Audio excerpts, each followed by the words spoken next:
As we will quickly discover in this course, Russia, despite being on the easternmost periphery of Europe, was central to shaping European life, politics, and economics in the 20th century.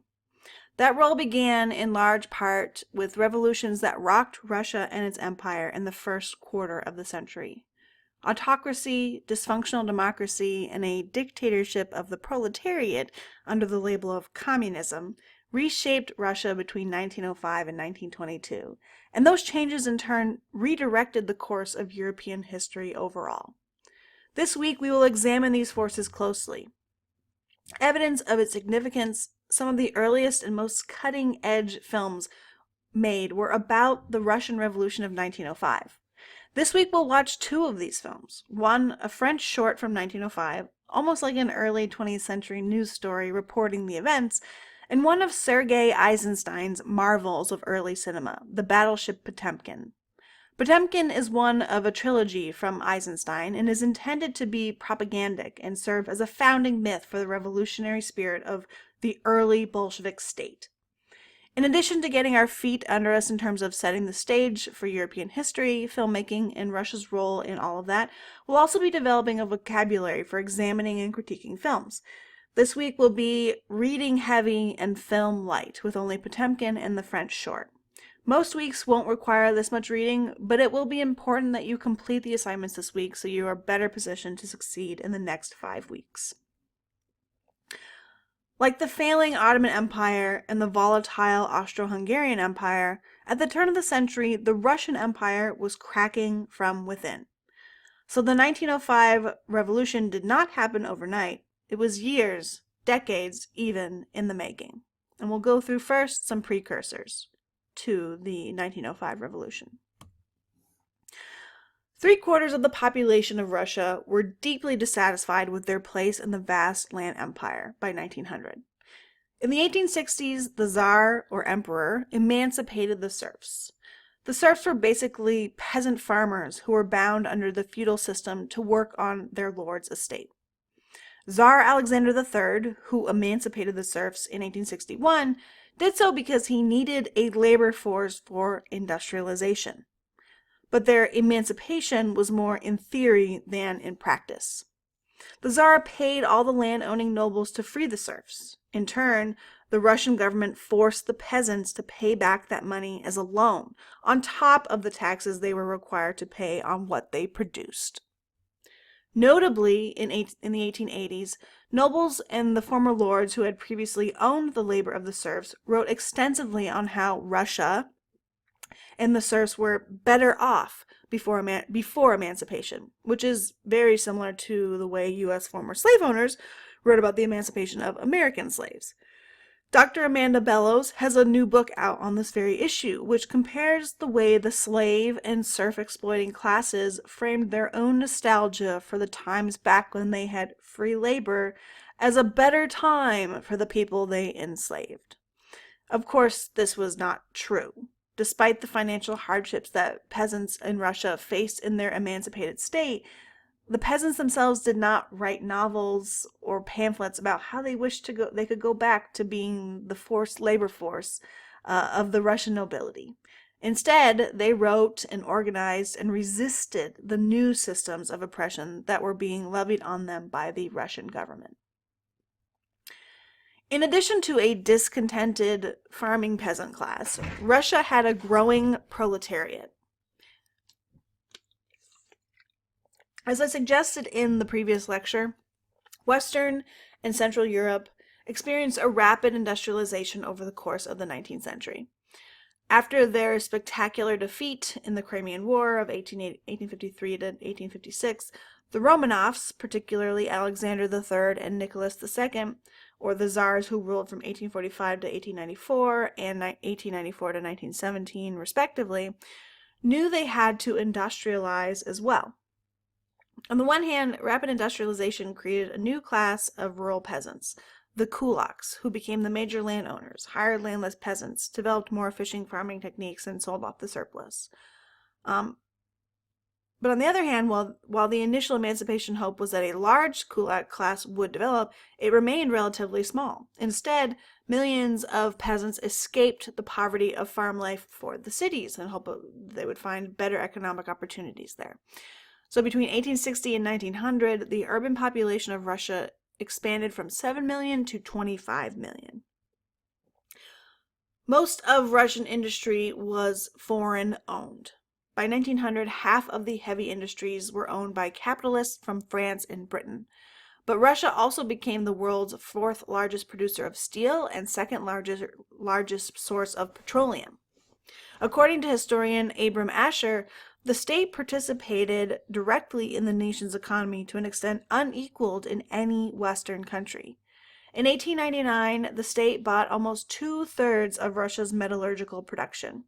By the early 20th century, it controlled some 70% of the railways and owned vast tracts of land, numerous mines and oil fields, and extensive forests. The national budgets from 1903 to 1913 indicated that the government received more than 25% of its income from various holdings. Russia's economic progress in the 11 years of Sergei Witz, a qualified mathematician with a proven track record of achievement who sort of ran the state economy, his tenure as Minister of Finance was, by every standard, remarkable.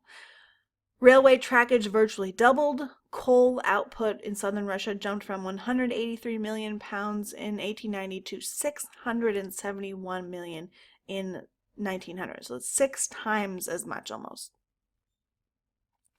This rapid industrialization, however, was woefully unregulated.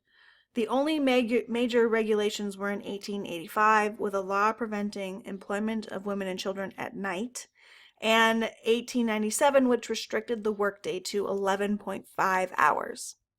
Russian workers were the lowest paid in Europe, and according to Sergei Witt, who had obviously interests in maintaining that low wage, because the Russian worker was raised on the frugal habits of rural life, he was more easily satisfied than his counterpart in Europe or North America, so that low wages appeared as a fortunate gift to Russian enterprise. Worker strikes were illegal. There were no trade unions, and the work itself was extremely dangerous. There was no workers' comp or insurance system to protect workers, even if they lost an eye or a limb or on the perilous factory floor. Quite like the exploitative conditions they'd experienced as serfs, Russian workers were taken advantage of at every turn of the profit-turning Russian industrialization. But the peasants who moved to the city also got access to something almost unknown in the Russian countryside: education. Many learned to read and then read voraciously. Newspapers, pamphlets, literature, manifestos, and the like, and were exposed to new ideas, particularly that they had rights, that others shared their experiences, and that there were ways to organize and fight back. Russian peasants had a long history of revolts and strikes, even before the introduction of Marxist and labor union ideas. They were very receptive to the work stoppage tactics that labor organizers suggested in the early 1900s. Russian workers were, according to historian Orlando Figes, the most Strohpike in Europe. In 1905, frustrated with labor conditions, a lost war, and the abuses of the Tsarist regime, 3/4 of the factory workforce of all of Russia went on strike. But before the working classes took to the streets on strike, however, the events leading to the 1905 revolution started with the liberal middle class and nobility who demanded political reform, a say in the, to that point, autocratic government in 1903. An underground organization known as the Union of Liberation called for major political, economic, and social reform. When the Tsar went to war with Japan and lost, the moment was ripe for a dissenting voice like the Union to strike. The Union and the liberals who opposed the Tsarist regime called for the establishment of a legislative parliament. As Figes notes, civil society was politicized. Provincial zemstvos and town councils passed resolutions in support of the Congress. Calls for political reform were also made by industrial, academic, cultural, and professional organizations. The Union of Liberation organized a nationwide series of banquets, like those in France in 1847-48 when they had their own revolution, attended by the Zemstvos supporters, at which toasts were drunk to freedom and a constitution. The Revolution. So, in January 1905, a priest named... yeah, we'll go to the next one. A priest named Gapon, who had ties to the Liberation Union, organized a peaceful protest of workers and parishioners. Gapon preached that the Tsar had a holy obligation to protect and respond to the concerns of the people. Between January 3rd and 8th, 120,000 workers went on strike in St. Petersburg, demanding that the Tsar seek truth and justice. Gapon drew up a list of demands and scheduled a mass demonstration to be held on Sunday, January 9th. 100,000 people followed Gapon on a march toward the Winter Palace. The Tsar's troops, who met the demonstrators on the road to the palace, opened fire on the crowd.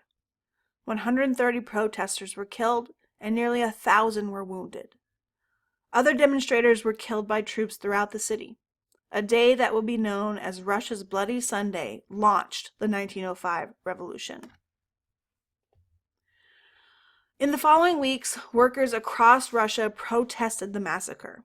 In January, over 400,000 workers went on strike. In February, students from the University of St. Petersburg joined the strike. Later that year, in June, the crew of the Russian battleship Potemkin mutinied, sparking military strikes across the country. This is the setting for the film we'll be watching this week, The Battleship Potemkin, one of Sergei Eisenstein's most famous films. Vladimir Lenin, one of the leaders of the socialist movement in Russia, wrote in 1905, "The uprising has begun. Force against force. Street fighting is raging. Barricades are being thrown up. Rifles are cracking. Guns are booming. Rivers of blood are flowing. The civil war for freedom is blazing up. Moscow and the South, the Caucasus and Poland are ready to join the proletariat of St. Petersburg. The slogan of the workers has become death or freedom."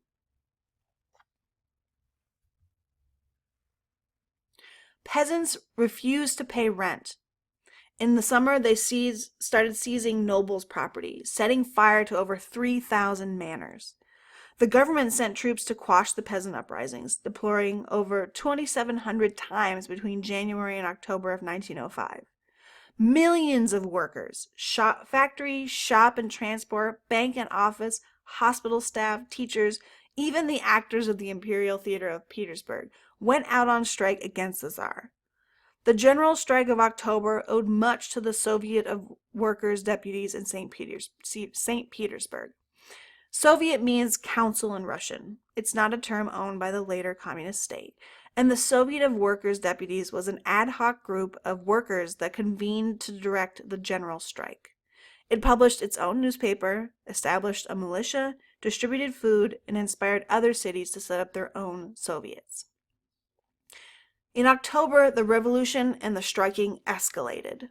Russia was in danger of collapse, and Tsar Nicholas II issued the October Manifesto.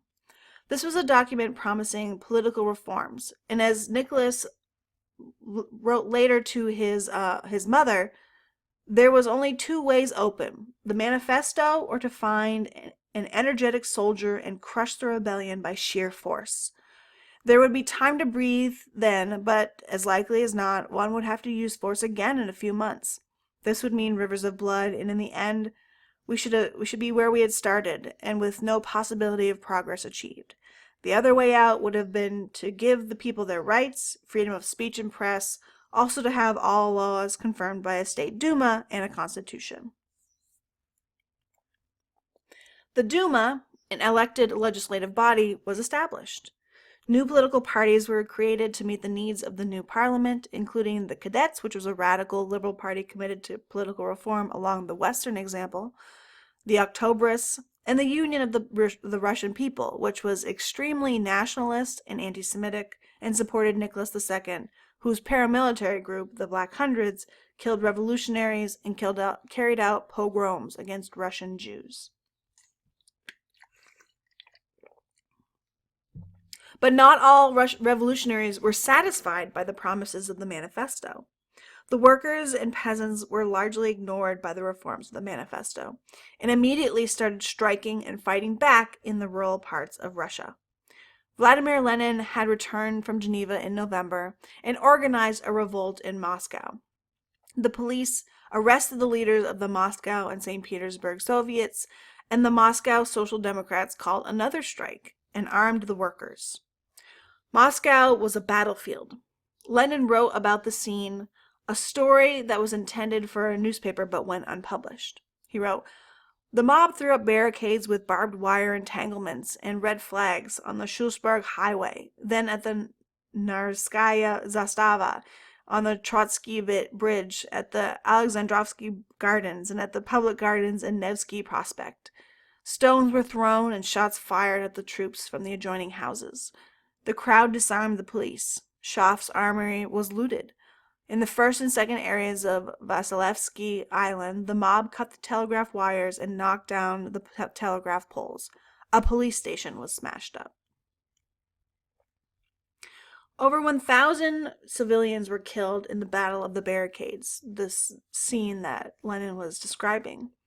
The socialist parties were forced underground. Their leaders, like Lenin, were forced into exile, and the prisons were filled with those who joined the fight. The Tsar remained in power. In 1906, he passed the Fundamental Laws, which deprived the Duma of much of its actual power, budget, control over state ministers, ability to initiate legislation. The Duma met 4 times, May 10th to July 21st of 1906, March 5th to June 16th of 1907, November 14th, 1907 to June 22nd, 1912, so about 4 years on that run, and then November 28th, 1912 to March 11th, 1917, about 5 years. But the Tsar frequently dissolved it and reserved the right to rule autocratically whenever the Duma wasn't in season. The first 2 Dumas, which were elected by an enfranchised peasantry, were largely socialist and extremely liberal, seeking major reforms, and that's why they only lasted a couple of months each. In 1907, however, the leadership restricted the franchise and elected in governments that were generally conservative and supported the Tsar.